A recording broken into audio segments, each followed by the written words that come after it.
국가 위기 상황에서 뭐 메시지 계엄이 말도 안 된다고요? 그러면 국민 깨우는 거 말고 다른 할 때 뭐 있습니까? 그럼 그거 안 합니까? 주권자를 깨우는 비상계엄 선포에 따라서 그 임무를 수행한 군 관계자와 공직자들이 내란몰이에 희생돼서 고난의 시간을 겪고 있습니다. 아니 이 사람들 대통령이 선포한 계엄에 따라서 일한 사람들입니다. 이 사람들 다 아무 죄가 없습니다. 또 나라를 진정 사랑하고 자유와 정의를 지키려는 많은 국민들과 청년들도 좌절과 고통의 시간을 보내고 있습니다. 안타까운 마음을 금할 수가 없습니다. 모두 제 부족함의 소치입니다.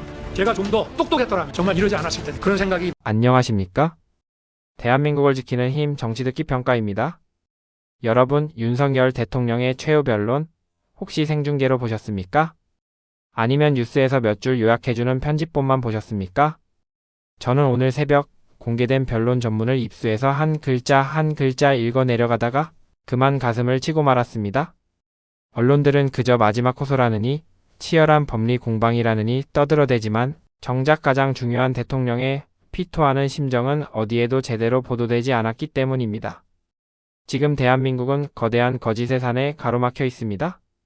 저들이 탄핵이라는 서슬퍼런 칼날을 들이대며 현직 대통령을 법정에 세운 진짜 이유가 무엇인지 아십니까?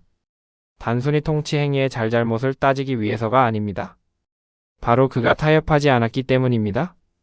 지난 수십 년간 대한민국을 갉아먹던 이권 카르텔을 부수고 비정상을 정상으로 돌려놓으려 했기 때문에 저들은 두려움을 느꼈고 결국 끌어내리기라는 최후의 발악을 하고 있는 것입니다. 오늘 저는 언론이 의도적으로 삭제하고 숨겨버린 대통령 최후 변론 속에 숨겨진 결정적인 3가지 메시지를 여러분께 공개하려 합니다. 10분짜리 영상을 끝까지 보신다면 지금 이 재판이 얼마나 부당하고 잔인한 정치 공세인지, 그리고 우리가 목숨 걸고 지켜야 할 가치가 무엇인지 뼈저리게 느끼게 되실 겁니다. 첫 번째로 우리가 반드시 주목해야 할 것은 대통령이 강조한 법치의 진짜 의미입니다. 야당은 이번 사태를 두고 헌법 유린이라 공격하고 있습니다. 정말 기가 막힌 일 아닙니까? 대통령은 최후 변론에서 이렇게 말했습니다. 나는 헌법이 부여한 권한 안에서 오직 국민의 안전과 국가의 안위를 위해 결단했다. 이 문장이 의미하는 바가 무엇입니까? 지난 정권 5년 동안 우리는 무엇을 보았습니까? 헌법 위에 떼법이 군림했고 법치 위에 내편 감사기가 있었습니다. 윤석열 대통령은 취임 첫날부터 지금까지 그렇게 무너진 대한민국의 법치를 바로 세우기 위해 고군분투해왔습니다. 이번 사건의 본질도 마찬가지입니다. 국가 시스템이 마비될 절체절명의 위기 앞에서 국군 통수권자로서 내릴 수 있는 합법적이고 불가피한 결단이었습니다. 하지만 저들은 이것을 독재라는 프레임으로 둔갑시키고 있습니다. 왜일까요? 법이 바로 서면 감옥에 가야 할 사람들이 너무나 많기 때문입니다. 대통령의 최후 변론서 곳곳에는 자신을 향한 공격이 결국 자신들의 범죄를 덮기 위한 정치, 공세임을 지적하는 날카로운 논리가 숨어 있습니다. 대통령은 구차하게 변명하지 않았습니다. 법리적으로 그리고 헌법적으로 당당하게 자신의 정당성을 증명했습니다. 그런데도 언론은 대통령이 마치 선처를 구하는 것처럼 왜곡하고 있습니다. 여러분 절대 속으시면 안 됩니다. 이것은 재판이 아니라 정치투쟁입니다.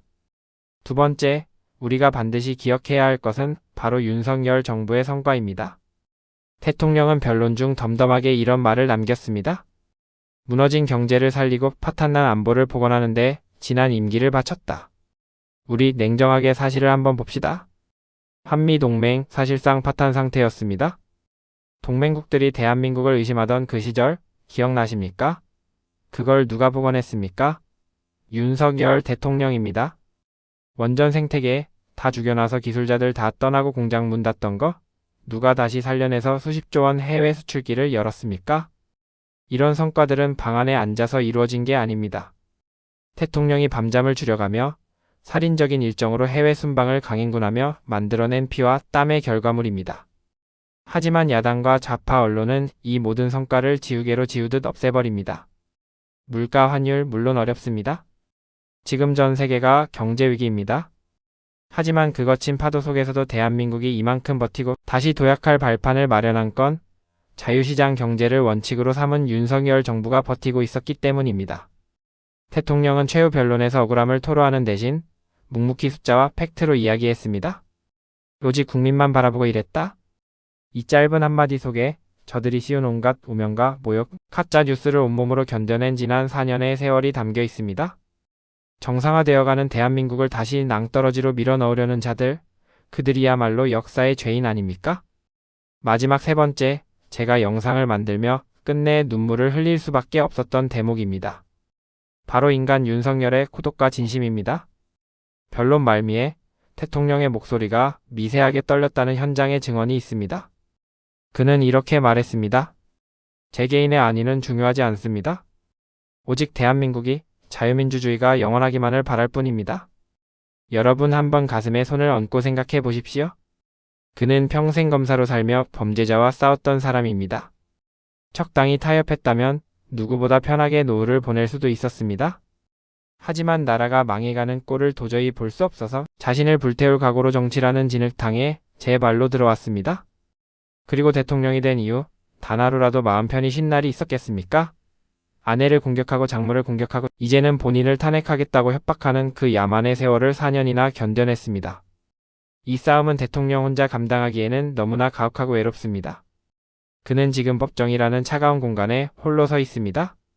하지만 그의 어깨에 짊어진 것은 윤석열 개인의 운명이 아닙니다.